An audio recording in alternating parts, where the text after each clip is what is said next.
Dag. Halløjsa. Vi er taget til Sorø i det her flotte vintervejr. Det er koldt. Det er rigtig koldt, Men men det er perfekt vejr til discgolf. Der er ingen vind. Det er minusgrader, så sneen den smelter ikke, så snart man tager sin disk op.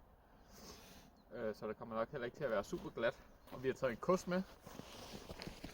jeps. Det er ens lod, når man har boksen. Så får man lov til at feje tigepatten. Gør den klar.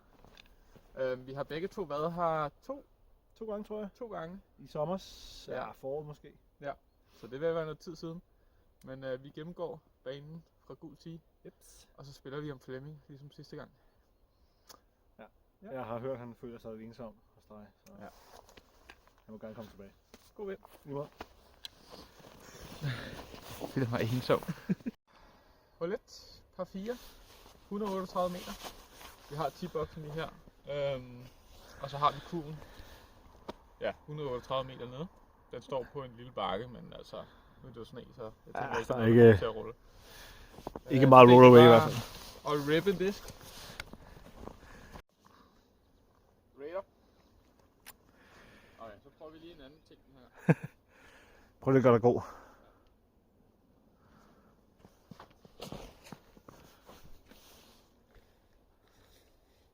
Ja, det er bedre.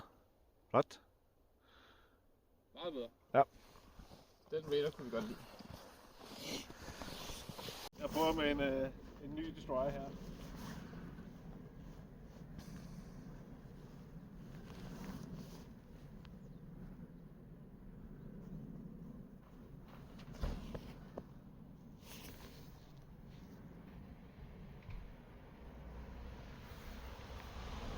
Ja, den ligger egentlig fint, ikke? Super kast, men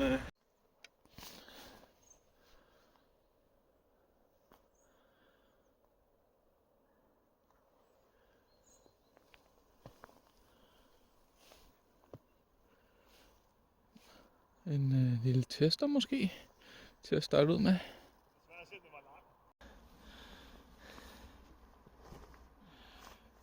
Okay, men den blev bare bred. ja, det er Det er fint. fint nok.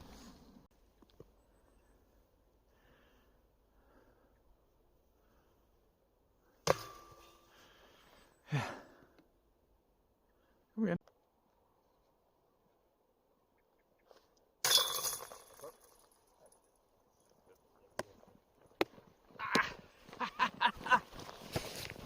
One lead. Hold 2, par 3. 56 meter.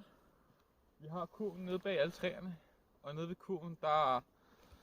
Altså, det er ikke langt væk fra. Der er OB lige ved sådan af. Jeg ved ikke præcis, hvor langt væk det er. Men jeg tror, det er inden for cirkel 1, Ja, det er det. at der er OB.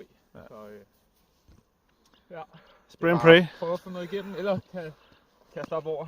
Men jeg gider ikke at risikere at falde, så... Nej, den er for lav. Ja, den ligger i midten.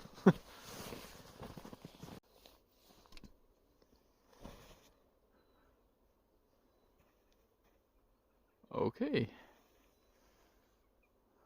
Parkeret. Ja. Fedt. Do it.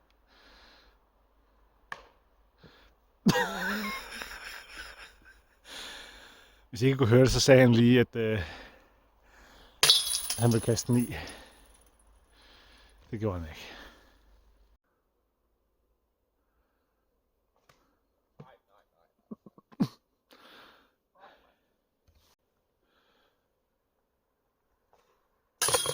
Sådan.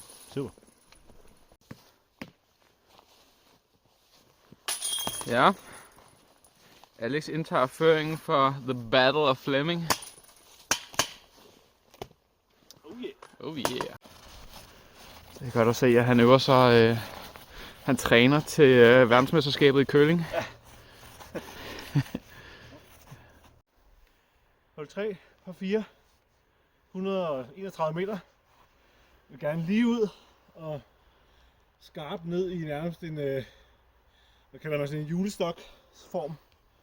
Så hvis du har en forhånd ned til højre, så er der mulighed for at komme ned til eagle. Ja, kurven den står, skal vi se, dernede.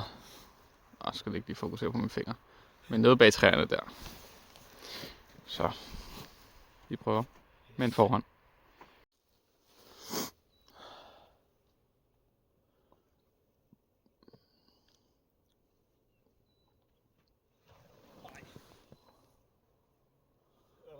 Jo, kommer tilbage. Hvor er du heldig. Det vil jeg sige, der er OB i venstre. Ja, der er OB i venstre, det glemte jeg at sige. Så det var heldigt, at han ikke lige ramte et træ.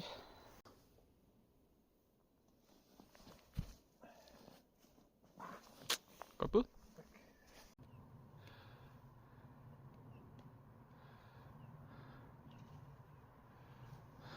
Ja, fint.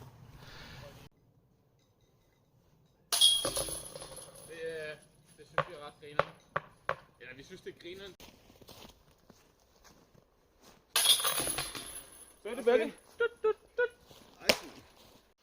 Hold 4, par 3. 61 meter. Lidt tricky, faktisk. Lige ud og så lidt ned til venstre. Det perfekte kast vil være nok en lille flad putter turnover, men jeg prøver med et forhånd bare for at ramme gabet, fordi de sidste par gange, der har jeg bare ligget lige herude foran. Det er meget nemt bare at ramme et træ. Ja. Også et par stykker af dem. Ja.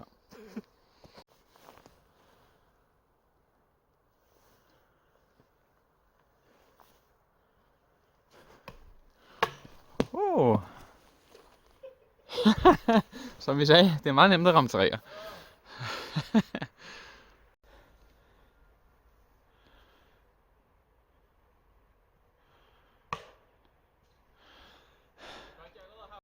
Yep.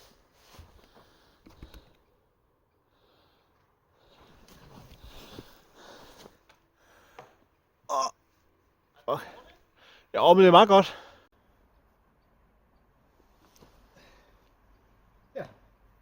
Ja, Så er det godt, lige ind i træet. Flot.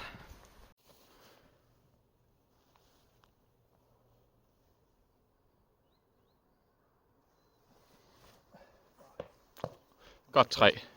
Rigtig godt træ.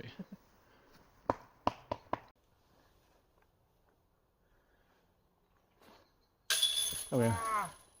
Øv. Det får vi gode, mand. Hold 5, par 3, 60 meter. Island hole. OB omkring benene. Dropzone, hvis du misser den ind til venstre. Rundt, så er det jo bare en hejser ud over eller et eller andet. Så der kører man en gris.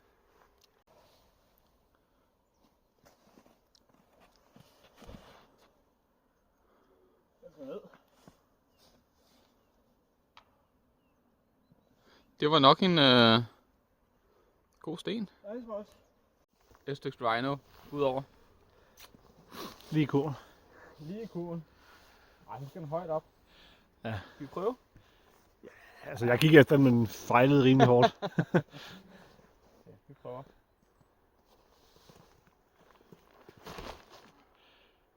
Den er ikke høj nok. Nej. For langt, tror jeg. Jeg tror, den er for langt. Ja, det går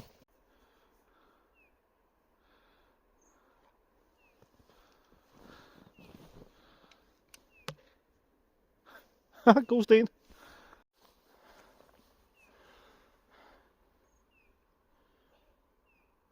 Ej, Alex, du slap, hvor du... Nej, du startede, hvor du slap sidst. Bare all metal, but no...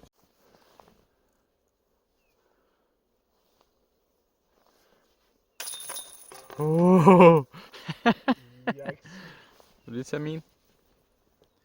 Tak. Hold 6, par 5, 194 meter. Der er en triple manda. Det er måske lidt svært at se. Men Man kan se snoren lige deroppe i toppen. Jeg kan ikke finde ud af det. Der er den. det er ligesom USDC, bare til højre i stedet for venstre. Ja. Gerne ned og ligge i åbningen faktisk. Du er helst ikke alt for langt. Så har du ikke et andet kast. Så noget, der hugger til højre, er ret lækkert. Så jeg kaster en destroyer.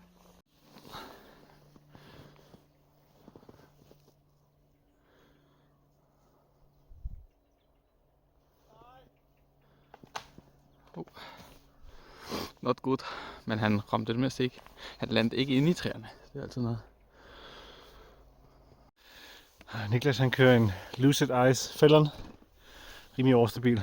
Så det vil nok gerne til højre.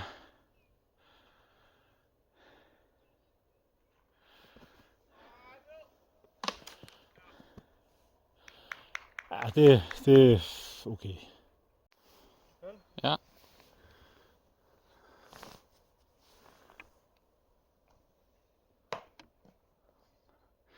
Ja. Der er gap nu. Der er gap.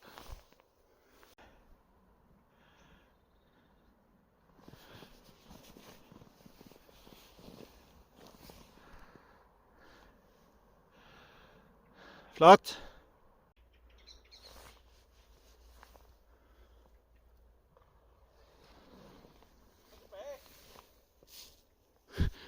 Det fortsætter bare til højre. Damn. Ja, beklager, at jeg ikke lige fik zoom ind på den. Det var meget akavet.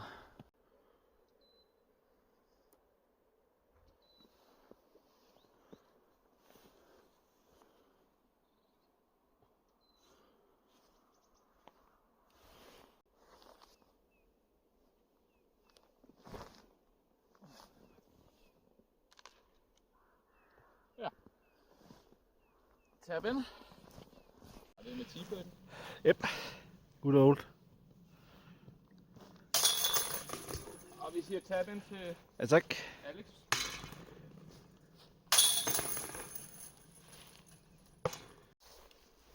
Hul 7, par 3, 62 meter. Kuglen står nede for enden af tunnelen. Vi har OB hele venstre side over stengæret. Hvor er stregen egentlig? Lad os sige stregen er, altså, så hvis du ligger oven på stenene, så er det OB. Ja, så vi skal være på midten eller inden. Nej, altså, Ja. hvis du ligger her, så er det OB. Ja, super. Og der er OB nede for enden, eller nede bag. Nede bag kuglen. Ja. Ja, cirkel 1 tror jeg det er cirka. Ja, cirka 1. Så nogle gange Men jo kan vi. mere til venstre du ligger, jo dybere Ja. er den, Mhm. før der er OB. Mhm. Så, det er lidt tricky faktisk, hvis ikke man er god til at kaste lige. Men det er vi jo heldigvis verdensmester i. Oh yes. Og jeg kører et stykke Rhino. Se om jeg kan finde ud af det.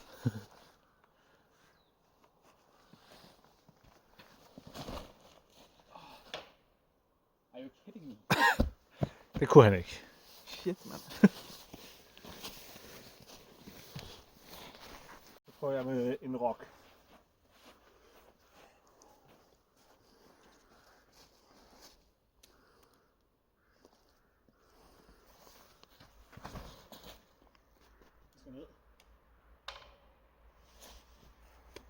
Jeg kunne ikke se den. Hvor landede den? Den ramte OB. For søren. Nej.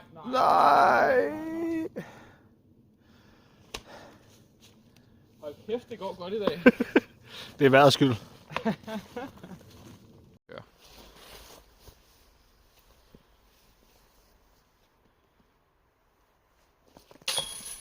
Satan. Alex. Ja. Men det er godt, det giver mig en chance. Ja. Jeg kan gå her.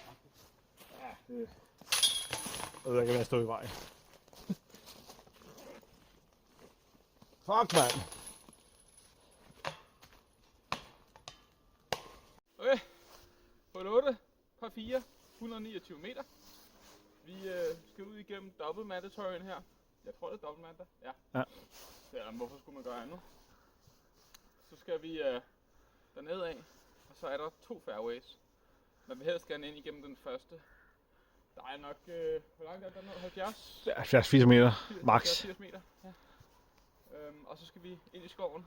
Og sådan mod Der er højre. 40 meter. Ja, ish. ja. Og så står kurven omringet af træer. Rigtig fint hul. Ja. Man kan jo faktisk også bare pitche ud til højre, og så prøve at gå op over. Det er også en mulighed, hvis man har en stor arm. Ind i tunnelen. Styks og nøre. Royal Honor. Nej. Den bliver bare helt ud. hader, når det sker. Ja, jeg havde også noget helt våd. Prøv lige at gå lidt med her også, så jeg kan se måske, hvor du lander. Der. Må gerne gå til højre. Fuck, mand. Jeg er helt våd. Filmer det stadig? Ja. Ja. Det er fint nok.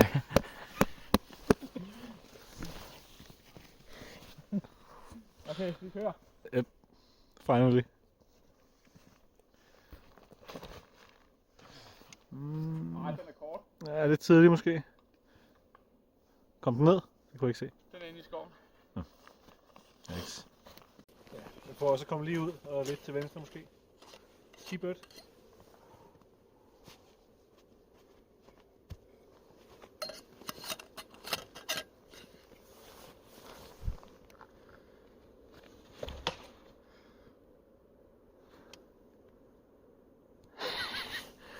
Oh, not good. I det mindste kom du forbi. Ja.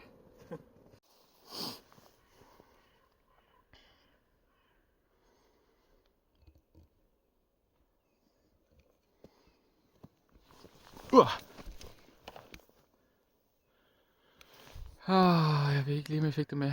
Han ligger derinde. I kan lige se den orange disk. Og kurven står derinde bag. Ja. Ja. Ja. Der er tight derinde.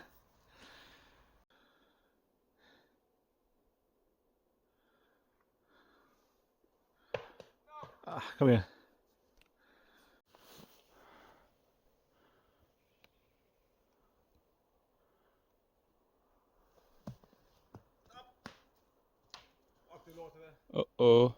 Har du ikke et pot? Måske. Jeg tror, du har et pot.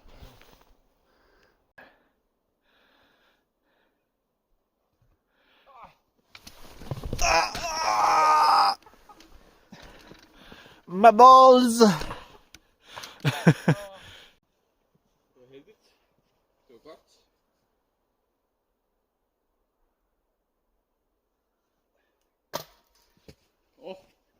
Oh no. Oh no. Nå. Så er jeg lige med herhen. Skal vi lige tage dig, Alex? Ja, vi tager lige dig. Ind igennem træerne. Ja. Fint.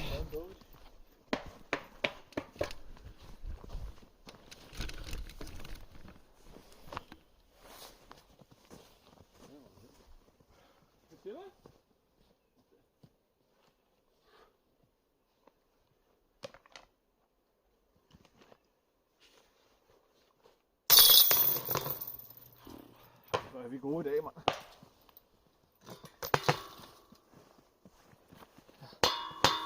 Hvad er der lige sket, Alex? Oh no. Så front 9 er clearet nu. Nej. Indendørs plastik kan åbenbart ikke holde til kulden. Nej. Så ved vi det. Hul 9 fra 3, 59 meter. Den er dernede. Meget mærkeligt hul. Meget mærkeligt hul. Jeg var tilbøjelig til at sige, det er dårligt, men det er nok bare mig, der ikke har fået ud af det endnu. Den står dernede bag. Så vi skal ud igennem den her bue. Altså nu står jeg et sted, hvor det er meget venligt. Man kan lige prøve at gå hen til Tine. Det er meget tight. Og det er... Ja, rundingen er meget tidlig, og så skal man lige ud. Så det er jo sådan en form for noget flip-up forhånd, men der er også OB bag konen, så... Det er bare lækkert. Det er lækkert. Det med overstabilt baghånd. Ja, det er mere teknisk, tror jeg. Ja, det jeg prøver bare at komme frem til et par.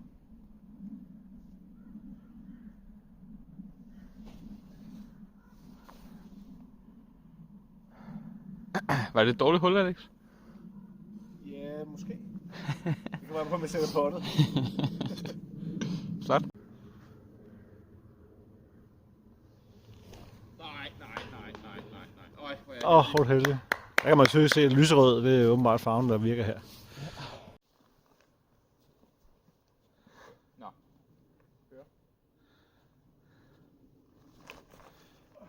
Gør det. Godt bud. Flot. Tak.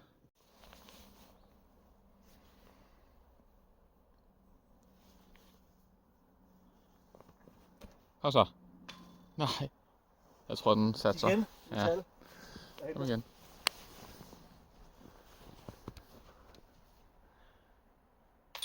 Et styks par.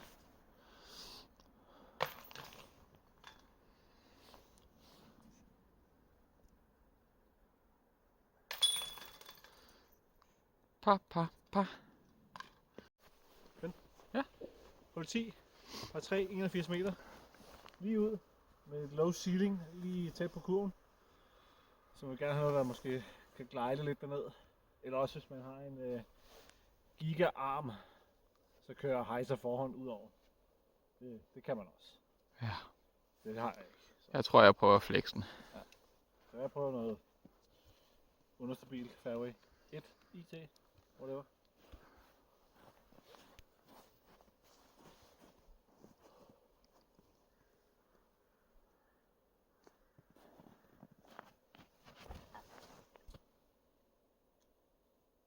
Igen. Det flyder meget fint. Fint nok. Flex forhånd med en drive. Diggy-dig. Op over. Må vi se.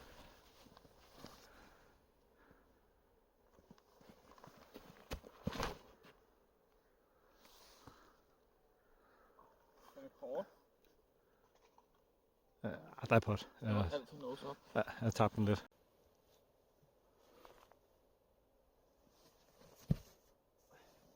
Wow. Det er bare metal efter metal, Alex. Ja, det er for vildt. Flot pot ellers. Tak.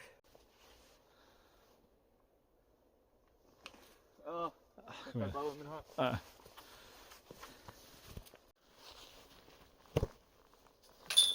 Woohoo!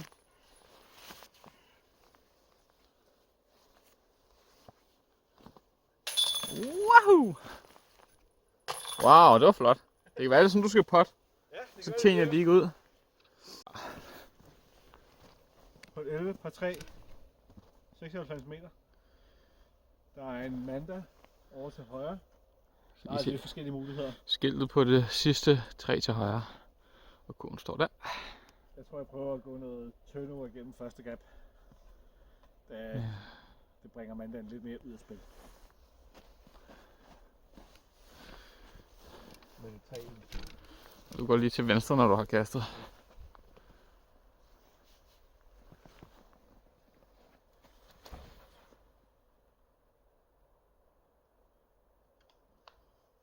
Ja. Det er en måde at misse mandatory på. Det er anden gang, jeg kaster den disk. Kom igen. Jeg gør faktisk det samme, bare med en Same Pro. Det er ikke lige så flappy.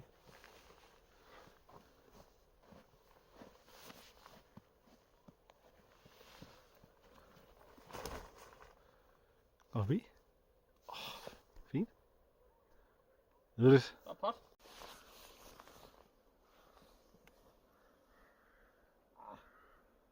Jo. Ej, hvis ikke den går i, men fint.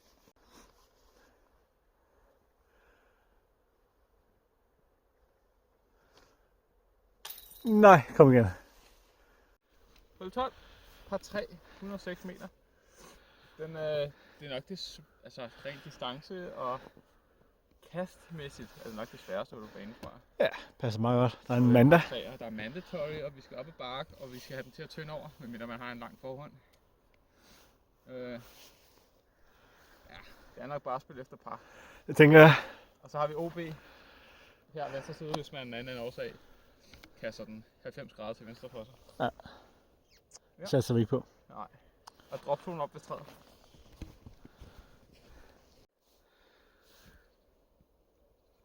Okay.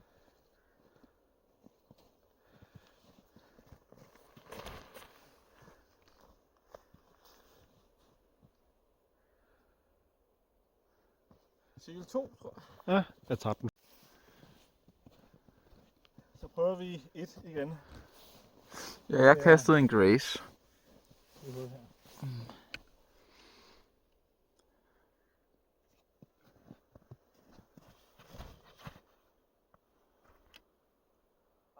Jeg fik for meget hejser. Kom igen. Jeg kan pisse op til kurven sikkert.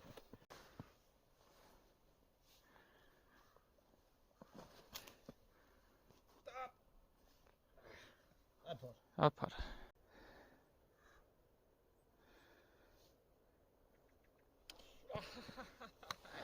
Kom igen.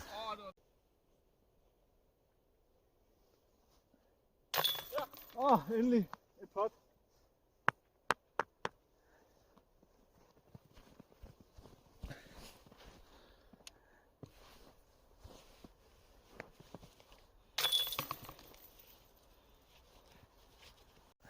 Hul 13. Par 3. 102 meter. Vi har kurven nede ved den store sten, boulderen. Der står lige ved siden af søen, som er frosset til. Ja, man kan jo gøre lidt forskelligt. Står dernede. Enten så kan man kaste noget understabilt, baghånd, noget forhånd, eller så kan man gå op over. Go Jeg big. tror, Alex kaster understabilt baghånd, Yes. og jeg Midrange. kaster op over. Okay, godt. Ja. Mhm.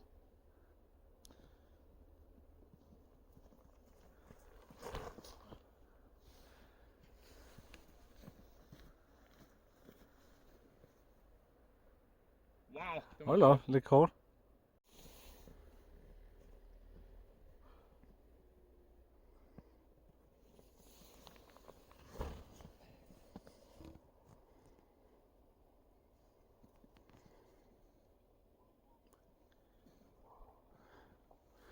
Oh man, god damn.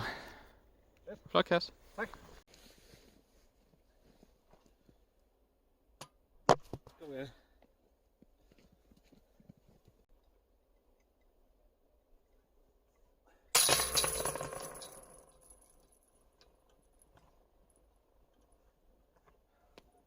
Flot birdie. Tak. 14, par 3, 91 meter, ned ad bakke, over søen. Går det hen? Står bare og kigger på en. Ja.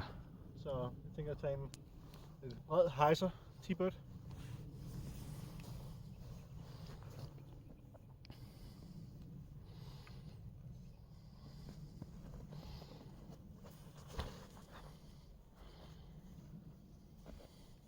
Lidt for bred måske.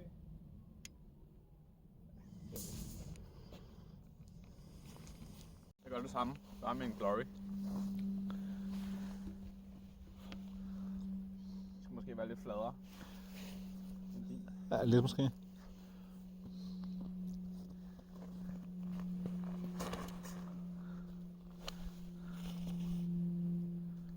Den skulle have været højere, skulle den. Hold da op. Også lige. Min score siger noget andet. It's in the past. Okay. Ja, det er 14-17.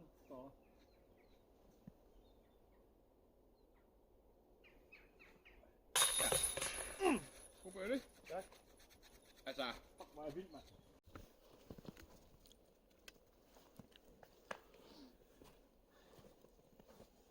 Hul 15, par 3, 65 meter, 60 meter. Lige op, lidt til venstre. ja. Ram, gabet. Fade to high pot. Ja, der er tættere på, end man egentlig regner med. Ja, den er ikke så langt væk.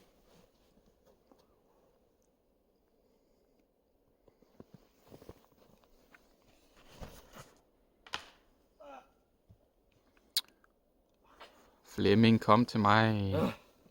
Flemming, bliv hos mig. Ja. Gør vi? Mhm.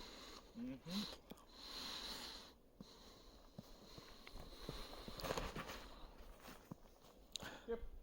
Ja, det er fint. Ikke en skid i det her sne. Nej, Det gør hullet en del sværere, faktisk. det gør det. Med en iPod.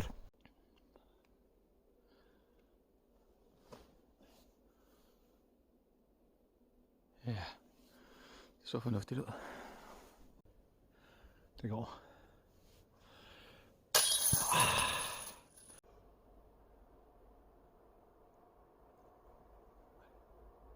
Ja, godt pot. Det er godt, at der er en af os, der kan finde noget på det. På 16 på 3. En kurve mod venstre. 92 meter. Kurven står derinde. Altså en flad til hejser med fairway driver, tænker jeg. Og der er OB sådan foran her.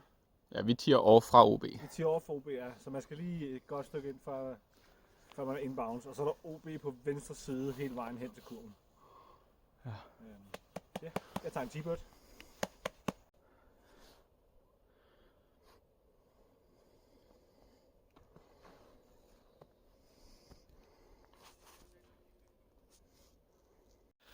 Niklas kører en Glory, lidt T-bird-agtig.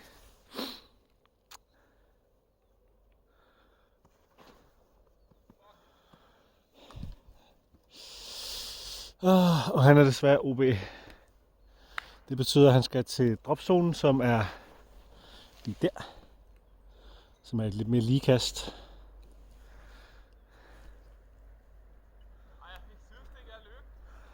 Og det var ikke så godt. Du er også lidt gammel. Ja.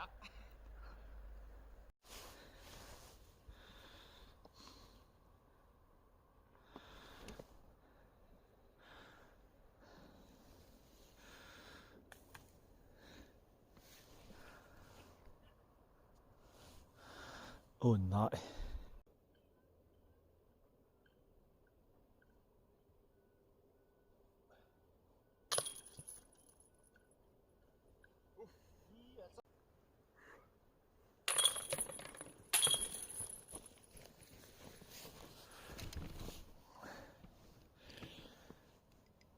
Jeg tager Flemming med hjem.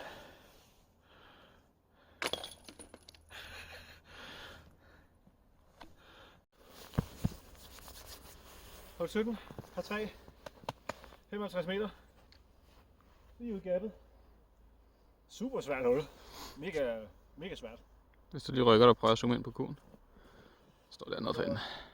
Jeg tror bare, jeg prøver at se, om jeg kan ramme et gap. Og hvis ikke, så er det et par, tænker jeg. Ja. Men Vi jeg har prøver. sagt før, at jeg har fået bogey.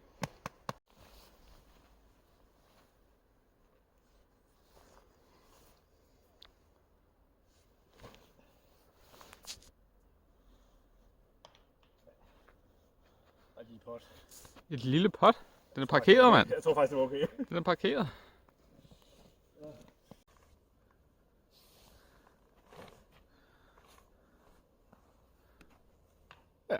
Ja, same.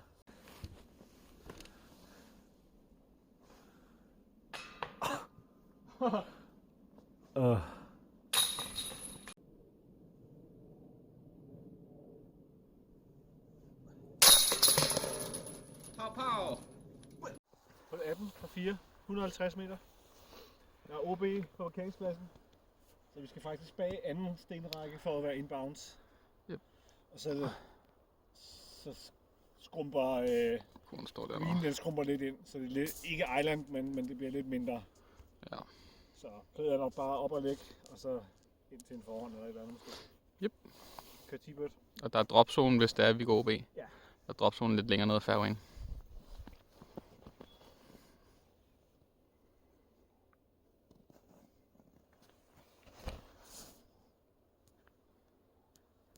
Lige så langt, hva'?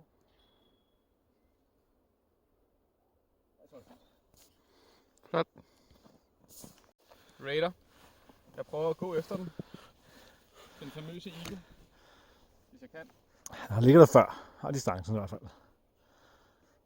Ja, jeg har distancen om sommeren. Ja, så nu må vi se. Starten om vinteren.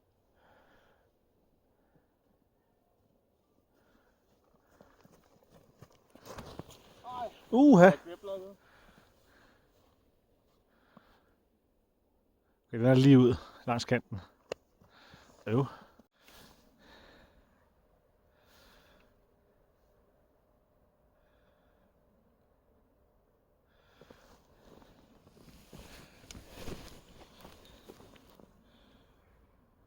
Ja,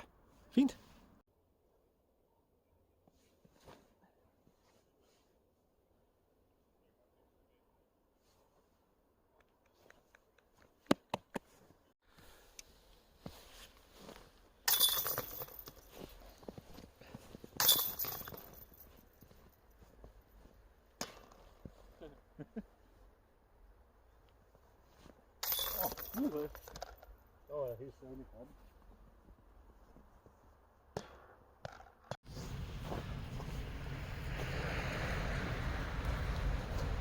Godt spillet. Tak for spillet. Kamp. Om man vil. Ja. Det er en flot bane. Fed bane. Der er lige nogle huller, der er lidt nederen, men ellers er der rigtig mange fede huller. Ja. Det er virkelig fed bane. Ja. Jeg kan rigtig godt lide den. Lidt ærgerligt, at den ligger så langt væk, som så mange andre baner, når man bor i København. Men det er små this. Vi tog ud på en dejlig dag. Ja, det er perfekt, det skal også være. Så det er Virkelig. bare ærgerligt, vi har spillet. Eller, jeg har spillet dårligt. Du har haft en okay runde. Det synes jeg. Ja. Jeg synes, jeg spillede fint. Ja. Posten skulle lige tunes ind, men så var det ikke der. Og jeg synes, jeg spillede godt, men når man så kigger på scoren, så ja, okay. Minus 1, tror jeg, det var. Men Ja, du spillede minus 1, og jeg spillede plus 6, tror jeg det er. Ja. Men taget T-pads og ting i betragtning, så Det er okay. det er super Vi fint. hyggede os. Det er godt. Det Godt at være håber ude. vi også, at I gjorde. Vi ses næste gang. Bye bye.